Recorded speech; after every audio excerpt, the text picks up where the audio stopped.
This episode is brought to you by Peacock. The new Peacock original documentary, Matthew Perry, A Hollywood Tragedy, dives deep into the beloved actor's rise to fame and his tragic death.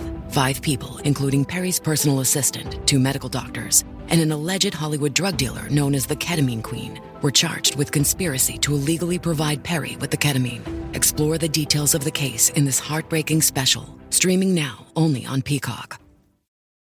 Ryan Reynolds here from Mint Mobile, with a message for everyone paying big wireless way too much. Please, for the love of everything good in this world, stop. With Mint, you can get premium wireless for just $15 a month. Of course, if you enjoy overpaying, no judgments, but that's weird. Okay, one judgment. Anyway, give it a try at mintmobile.com/switch. Upfront payment of $45 for 3-month plan, equivalent to $15 per month required. Intro rate first 3 months only, then full price plan options available. Taxes and fees extra. See full terms at mintmobile.com. agenciadepodcast.com.br.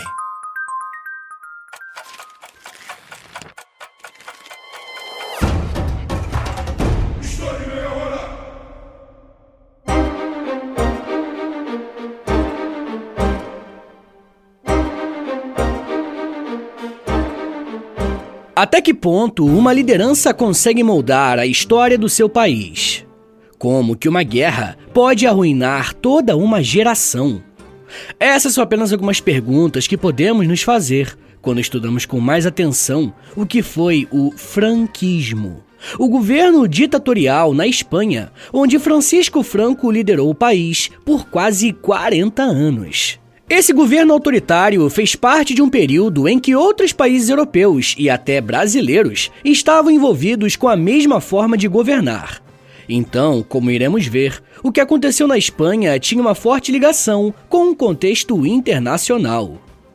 Como sempre, eu quero lembrá-los que eu vou utilizar fontes e autores confiáveis que você pode e deve conferir na descrição do episódio. A primeira coisa que precisamos fazer nesse episódio é conhecer a figura por trás do movimento político. Francisco Franco Bahamonde nasceu no dia 4 de dezembro de 1892, na cidade de Ferrol, uma cidade da província de Galiza, na Espanha. Francisco era filho de uma família de marinheiros, mas não de comerciantes, e sim de parentes ligados à Marinha Espanhola. Sua mãe se chamava Maria del Pilar Bahamonde, e era de uma família de classe média muito ligada ao catolicismo romano. Já o pai de Francisco, Ladislau Bahamonde Ortega, era comissário de equipamento naval do porto de El Ferrol. Seus pais se casaram 2 anos antes do seu nascimento, e Francisco passou a sua infância com seus 2 irmãos, Nicolás e Ramon, além de suas irmãs Maria del Pilar e Maria de la Paz. O pai de Franco era um oficial da Marinha que alcançou o posto de vice-almirante. Sem dúvidas, esse histórico familiar influenciou as decisões futuras de Francisco Franco, ao ponto de que quando ele completou 14 anos de idade, ele começou a pensar seriamente em seguir essa carreira na Marinha. Essa decisão foi facilitada, porque nesse período o seu pai recebeu uma missão de trabalhar em Madrid. Porém, o que pareceu ser uma oportunidade do jovem seguir um novo sonho, acabou se tornando um pesadelo. Ao aceitar esse trabalho, o pai de Francisco abandonou a família e se casou com outra mulher. Ele nunca mais se interessou pelos seus filhos. Alguns biógrafos dizem que esse foi um grande trauma na vida de Francisco, e não é pra menos, né? Só que essa é uma relação bem complicada, uma vez que Francisco Franco manteve a ideia de ingressar na Marinha, assim como seu pai. O problema é que a Espanha estava com uma série de dificuldades de manter a sua frota naval, principalmente depois de ser derrotada na Guerra Hispano-Americana em 1898. Esse conflito marcou a independência de Cuba sob a influência e a ajuda dos Estados Unidos. Para a Espanha, além de ter perdido uma importante colônia, boa parte da sua frota naval foi destruída, e a coroa optou por não fazer uma nova reposição na mesma medida das perdas. Sem necessitar de mais oficiais, a Academia Naval dispensou uma série de alunos e não abriu inscrições para novos cadetes. Dessa forma, Francisco Franco decidiu ingressar no Exército Espanhol e, em 1907, se matriculou na Academia de Infantaria de Toledo. Por volta dos 15 anos de idade, Francisco Franco era um dos membros mais jovens da sua turma, e por isso, constantemente, sofria bullying por ser mais baixo que os demais alunos, que tinham em média 17 a 18 anos. Suas notas eram regulares, e embora ele raramente tivesse dificuldades acadêmicas, o seu tamanho era um obstáculo nos testes físicos. Ele se formou em julho de 1910 como segundo tenente, ficando no lugar 251 entre 312 cadetes de sua classe. Não demorou muito para que a história da Espanha começasse a se misturar com a trajetória de Franco. Em 1912, ele foi promovido a primeiro-tenente e em seguida enviado para uma missão no Marrocos. Essa era uma área que a Espanha queria estabelecer o seu domínio, e para isso era necessário enviar um contingente armado. Vale lembrar que no cenário internacional, as nações europeias estavam em busca de novas fontes de extração de recursos e de mercados consumidores, e para isso fizeram uma série de invasões na África e na Ásia, em um processo conhecido como o imperialismo europeu. E para a Espanha, o Marrocos era a bola da vez. Franco e outros militares estavam ali porque os marroquinos estavam resistindo às investidas espanholas como podiam. Em 1913, Franco foi transferido para atuar junto com tropas coloniais marroquinas com oficiais espanhóis, que atuavam como tropas de choque de elite. Em 1916, aos 23 anos e com a patente de capitão, Francisco Franco foi baleado no abdômen por tiros de uma guerrilha durante um assalto a posições marroquinas em El Biouts, nas colinas perto da cidade de Ceuta. E essa foi a única vez que ele foi ferido nos 10 anos de combate. O problema era que o ferimento era grave e não se esperava que ele sobrevivesse. A sua recuperação foi vista pelas tropas marroquinas como um acontecimento espiritual. Eles acreditavam que Franco era abençoado com Baraka, uma espécie de energia cósmica, ou até que ele era protegido por Deus. Franco foi recomendado para a promoção a major e para receber a maior honraria da Espanha por bravura, a cobiçada Cruz Laureada de San Fernando. Ambas as propostas foram negadas, e é provável que sua pouca idade tenha sido o motivo para barrarem as homenagens a ele. Afinal, quando tudo isso aconteceu, ele tinha apenas 23 anos. Franco recorreu a decisão ao rei, que reverteu em favor do militar. Com isso, ele foi promovido a major no final de fevereiro de 1917, aos 24 anos. Isso fez dele o major mais jovem do exército espanhol. Em 1920, Franco integrou um grupo chamado Legião Estrangeira Espanhola, criado especificamente para conter as defesas marroquinas em um combate que ficou conhecido como Guerra do Rif. Em 1923, Franco se casou com Maria del Carmen Pollo y Martínez Valdés, e após um breve período de lua de mel, ele foi convocado a comparecer a Madrid para ser apresentado ao rei Afonso XIII, indicando que ele já era alguém com um certo renome político e que havia chamado a atenção de algumas autoridades. Mas o que essas figuras de liderança provavelmente não sabiam é que estavam lidando diretamente com o futuro chefe máximo da Espanha. Here at the Almond Joy Factory, where tropical vibes abound, we use soft, fresh-tasting coconut. The crunchiest almonds and delicious chocolate candy. Ah, but do you know what our most important ingredient is?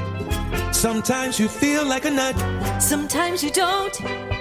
Almond Joy's got nuts and something even way better than that. Yes, Almond Joy is made with almonds and joy. This episode is brought to you by Coffee Mate. After watching this season of the HBO's original series, The White Lotus, this is the tropical getaway I needed. One more pina colada, please. Hey, you're not on mute. Oh, I thought I was in paradise. Turns out, it was my Coffee Mate. Coffee Mate Pina Colada and Thai-iced coffee-flavored creamers. Inspired by the newest season of HBO's original series, The White Lotus. For the love of coffee. Try now.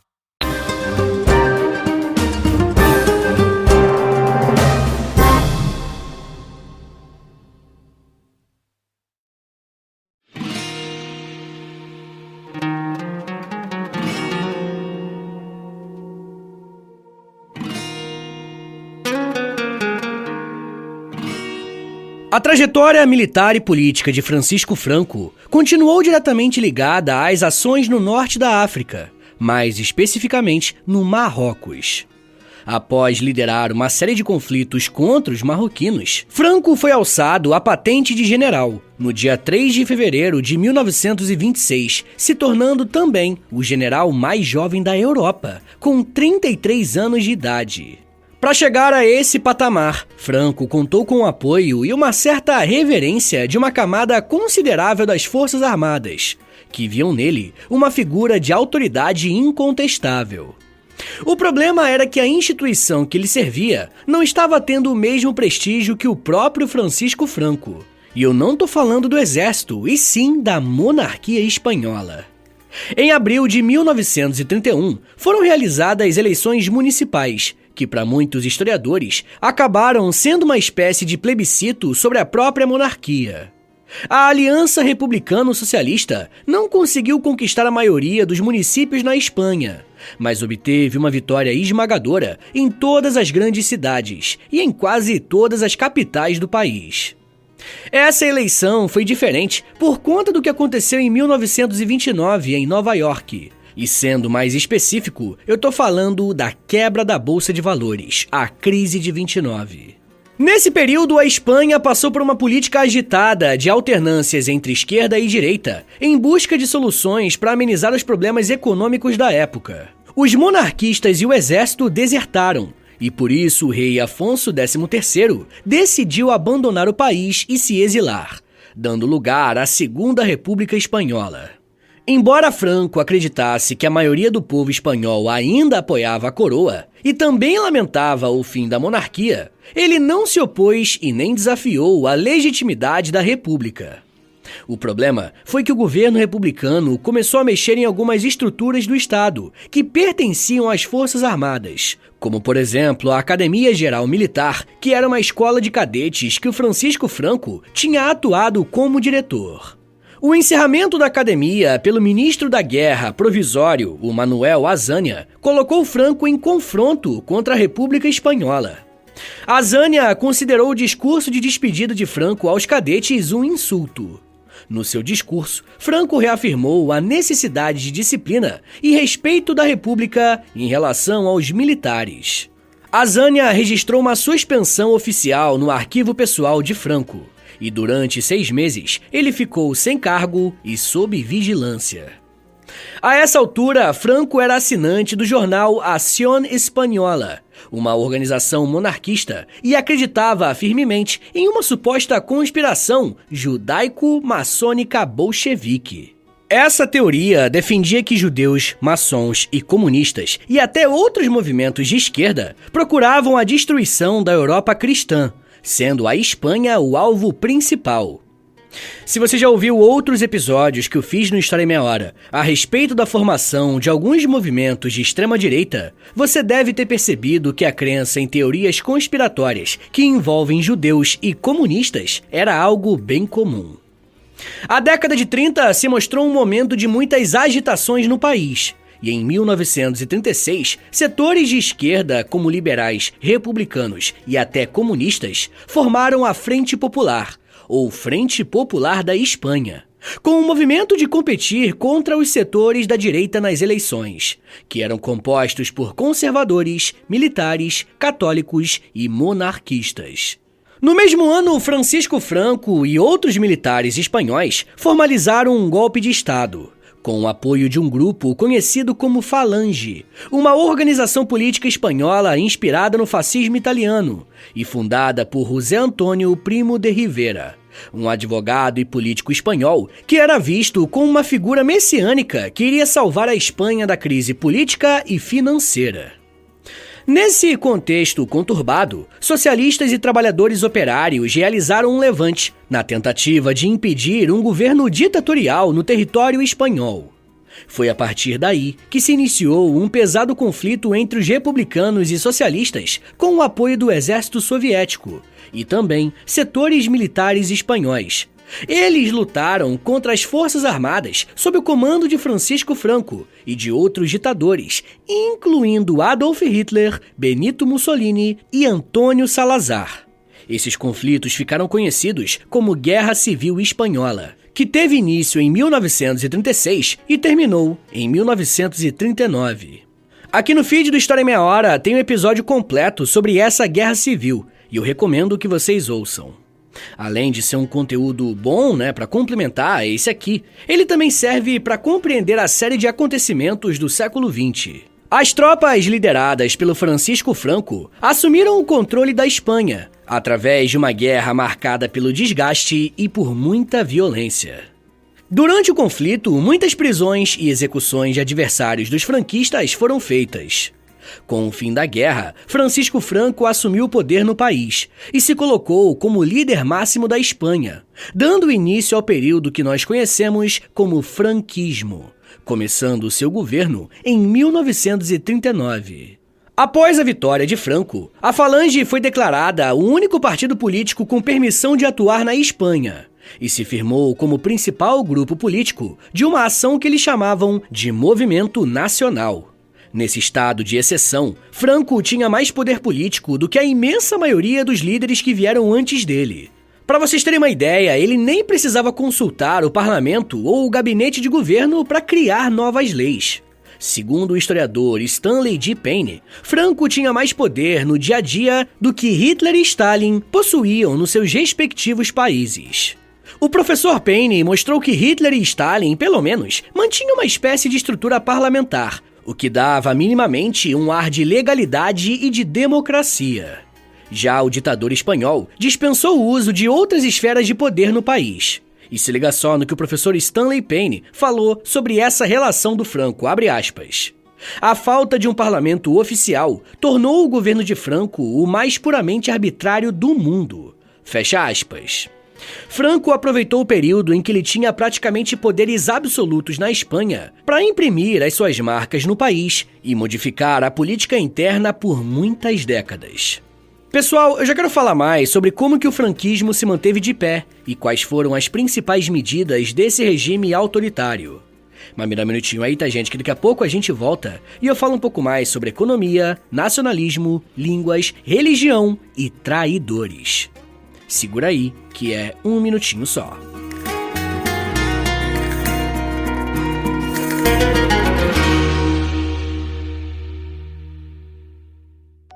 Fala pessoal, tô passando aqui rapidinho para avisar vocês que se você se torna um apoiador do podcast, você recebe acesso a mais de 140 episódios exclusivos que você pode ouvir no aplicativo do Apoia-se. E toda semana eu publico um novo episódio exclusivo lá para vocês. E dependendo do nível do apoio que você assinar, você também recebe acesso ao Clube do Livro do História em Meia Hora e ao Close Friends lá no Instagram, onde eu publico diariamente curiosidades históricas. Então é isso, assine o apoia.se/História em Meia Hora para você receber um monte de conteúdo exclusivo e ajudar o meu trabalho a continuar de pé.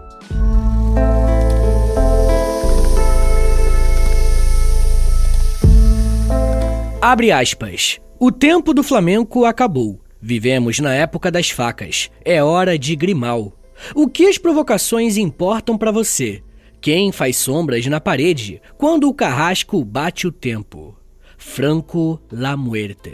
Fecha aspas. As palavras que você acabou de ouvir fazem parte de uma música escrita por um cantor e compositor anarquista francês chamado Léo Ferré, que tinha relações muito próximas com a Espanha, mas que desde o início da ditadura se recusou a botar os pés no país, a menos que Franco fosse assassinado ou morresse de forma natural. Essa música foi escrita em 1964, ou seja, em um período em que o Franco já estava no poder há muito tempo, mostrando que o seu legado foi duradouro, não que isso seja algo positivo. A Guerra Civil devastou a economia espanhola, as infraestruturas foram danificadas, os trabalhadores morreram e a atividade do dia a dia também foi prejudicada. Durante mais de uma década após a vitória de Franco, a economia melhorou um pouco. Franco inicialmente seguiu uma política de cortar quase todo o comércio internacional. Essa política teve efeitos devastadores e a economia estagnou. Somente os comerciantes do mercado clandestino poderiam desfrutar de uma prosperidade maior. Em 1940, foi criado o Sindicato Vertical, inspirado nas ideias de José Antônio Primo de Rivera, aquele mesmo que deu origem ao grupo Falange de características fascistas. Rivera pensava que a luta de classes terminaria com o agrupamento de trabalhadores e proprietários de acordo com princípios corporativos, ou seja, que a união em uma única classe que tinha o Estado como moderador era a única saída possível para os conflitos. O sindicato vertical era o único sindicato legalizado e estava sob o controle do governo. Outros sindicatos foram proibidos e fortemente reprimidos, juntamente com partidos políticos fora da Falange. Logo de cara, Francisco Franco abraçou o rótulo de Estado totalitário. Após a derrota do fascismo na Segunda Guerra Mundial, a democracia orgânica foi o novo apelido que o regime adotou para si mesmo. Seguindo basicamente a mesma cartilha de outros regimes, o franquismo adotou uma postura de combate a movimentos e ideias socialistas, tanto antes da Segunda Guerra quanto depois, durante a Guerra Fria. Franco argumentava que criava políticas duras para estabelecer a ordem política e social na Espanha. Porém, existiram dois pontos muito importantes na formação e na consolidação do franquismo em seu país: o nacionalismo e o catolicismo. O nacionalismo espanhol de Franco promoveu uma identidade nacional unitária, centrada na região de Castela, ao reprimir a diversidade cultural da Espanha. Caso você não conheça muito bem a história da formação da Espanha, saiba que esse país é extremamente diverso no quesito étnico e histórico. As diversas regiões têm histórias próprias e que de tempos em tempos existe uma exaltação local. Franco queria formar uma unidade nacional acima de todas essas diferenças. Para isso, ele fez com que festas como as touradas e a dança flamenco fossem promovidas como tradições nacionais, enquanto as tradições não consideradas espanholas foram suprimidas.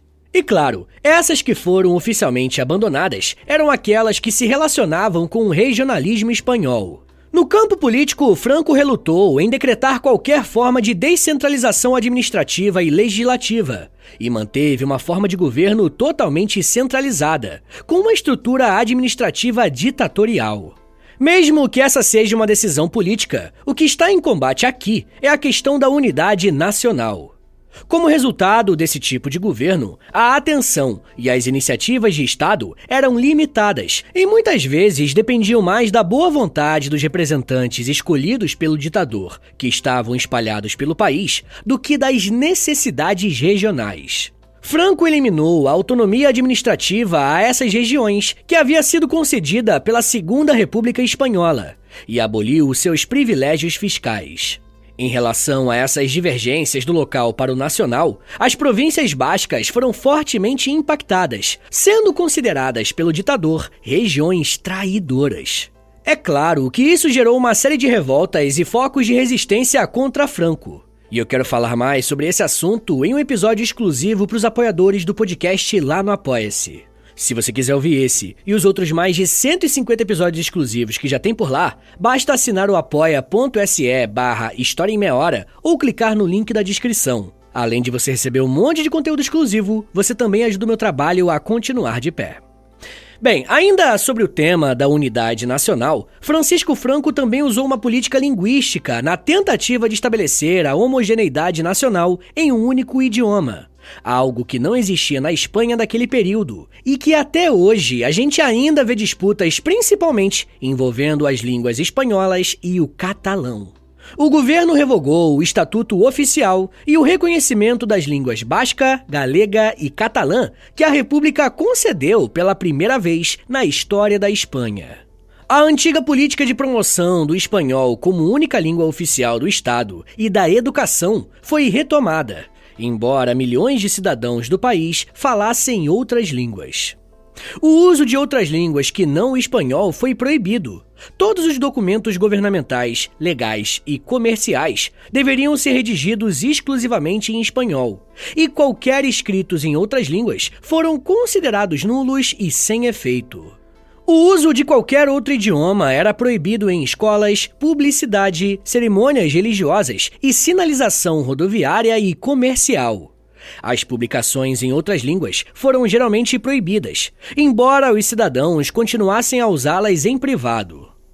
Durante o final da década de 60, essas políticas ficaram mais brandas, mesmo que as línguas não castelhanas continuassem a ser desencorajadas e não recebessem estatuto oficial ou reconhecimento legal. O outro pilar muito importante de sustentação do franquismo foi a religião católica. O regime de Franco utilizou a religião como meio de aumentar a sua popularidade entre os cristãos. O próprio Franco foi cada vez mais retratado como um católico fervoroso e um firme defensor do catolicismo romano, a religião que se tornou oficial do Estado franquista. O regime favoreceu o catolicismo romano muito conservador e reverteu o processo de secularização que ocorreu durante a República. Olha só o que o historiador Julian Casanova falou sobre esse processo, abre aspas.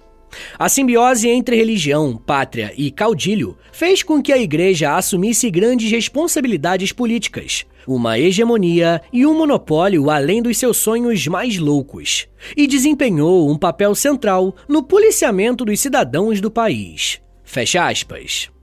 Essa questão é importante porque o Franco afirmava que o seu país passava por uma crise moral e, por esse motivo, impunha essas regras mais rígidas, inclusive perseguindo e matando opositores. Mas essa linha religiosa dava a ele a legitimidade de um suposto representante do povo e representante de Deus. No seu primeiro ano de governo, ele criou a Lei de Responsabilidade Política, que transformou a Igreja Católica em um órgão também de investigação, uma vez que foram concedidos às paróquias poderes de policiamento, iguais aos dos funcionários do governo local e dos líderes da falange. Alguns empregos oficiais exigiam uma declaração de bom comportamento por parte de um padre. Citando mais uma vez o professor Casanova, abre aspas, os relatórios que sobreviveram revelam um clero amargurado pelo violento anticlericalismo e pelo nível inaceitável de secularização que a sociedade espanhola atingiu durante os anos republicanos. E a lei de 1939 tornou os padres investigadores do passado ideológico e político do povo. Fecha aspas. Com essa repressão moral, as autoridades incentivavam denúncias no local de trabalho. Por exemplo, a Câmara Municipal de Barcelona emitia um documento obrigando todos os funcionários do governo a, abre aspas, dizer às autoridades competentes quem são os esquerdistas do seu departamento e tudo o que sabem sobre as suas atividades. Fecha aspas. A partir dessa lei, mesmo funcionários públicos passaram a poder ser demitidos em caso de desvio de conduta. Os laços da Igreja Católica com a ditadura de Franco deram a ele o controle sobre as escolas do país e os crucifixos foram mais uma vez colocados nas salas de aula. Franco escolheu José Ibáñez Martín, membro da Associação Nacional Católica de Propagandistas, para chefiar o Ministério da Educação. O ministério tinha como função iniciar o trabalho de catequização de escolas públicas. O clero responsável pelo sistema educativo demitiu milhares de professores da esquerda progressista e dividiu as escolas espanholas entre famílias de falangistas, soldados leais e famílias católicas.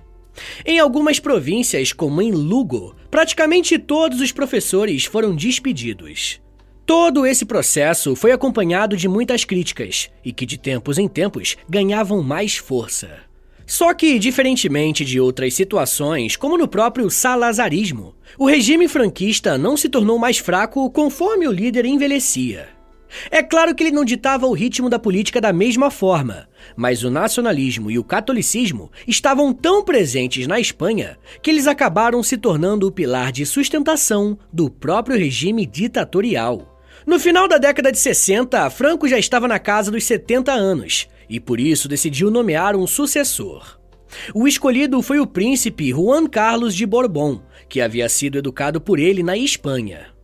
Em julho de 1974, Francisco Franco adoeceu, devido a vários problemas de saúde, e Juan Carlos assumiu o cargo de chefe de Estado interino. Franco se recuperou e no dia 2 de setembro retomou as suas funções como chefe de Estado. Um ano depois, ele adoeceu novamente, sofrendo de outros problemas de saúde, incluindo uma longa batalha contra a doença de Parkinson. A última aparição pública de Franco foi no dia 1º de outubro de 1975, quando ele fez um discurso para multidões na varanda do Palácio Real de Madrid, alertando o povo de que havia uma, abre aspas, conspiração maçônica, esquerdista e comunista contra a Espanha. Fecha aspas. A mesma história, né? No dia 30 de outubro de 1975, ele entrou em coma e foi colocado em aparelhos para mantê-lo vivo. A família de Franco concordou em desligar as máquinas e ele faleceu poucos minutos depois da meia-noite do dia 20 de novembro de 1975, aos 82 anos de insuficiência cardíaca. Assim que a notícia da morte de Franco foi tornada pública, o governo declarou 30 dias de luto nacional oficial. No dia 22 de novembro, Juan Carlos foi oficialmente proclamado o rei da Espanha, colocando finalmente fim ao franquismo, uma das ditaduras mais longas do século XX. Pessoal, eu quero recomendar 3 episódios que estão aqui no feed do História em Meia Hora. É só você procurar aqui no feed do podcast e eles vão servir de complemento para esse episódio que você acabou de ouvir, beleza? O primeiro se chama Extrema Direita, o segundo se chama Salazarismo e o terceiro se chama Guerra Civil Espanhola. E agora bora fazer aquele resumão de 1 minutinho para você relembrar o que você aprendeu hoje? Vamos lá! Quando falamos na história do franquismo, não podemos desvincular esse processo da figura de Francisco Franco. Franco cresceu na hierarquia militar, a partir de uma série de combates no Marrocos, e pouco a pouco foi levado para a política, onde o seu auge foi na Guerra Civil Espanhola, que dizimou o país. Como ele era uma das lideranças desse processo, Franco iniciou um governo ditatorial a partir de 1939. O chamado franquismo era um modelo de governo com inspiração no fascismo italiano e que tinha na figura de Francisco Franco a liderança máxima. O franquismo se apoiou em 2 pilares e que, a partir deles, justificaram todas as medidas de perseguição política e de coerção às liberdades civis. Eu tô falando do nacionalismo e da religião católica. Da mesma forma que o Franco usou esses 2 elementos para se manter no poder, foram eles que deram legitimidade ao líder, que ficou à frente do país por quase 40 anos. O franquismo chegou ao fim de forma oficial com a morte do ditador, em 1975. E eu digo que chegou ao fim oficialmente porque ainda hoje existem grupos radicais na Espanha que tentam reviver o legado de Franco, em um cenário de crise econômica e migratória na Espanha. Por outro lado, a sociedade civil pressionou para que leis em favor das vítimas da ditadura fossem criadas, mostrando que é preciso agir denunciando crimes cometidos por ditadores e exigindo reparações históricas. Mas isso já é um papo para uma outra meia hora.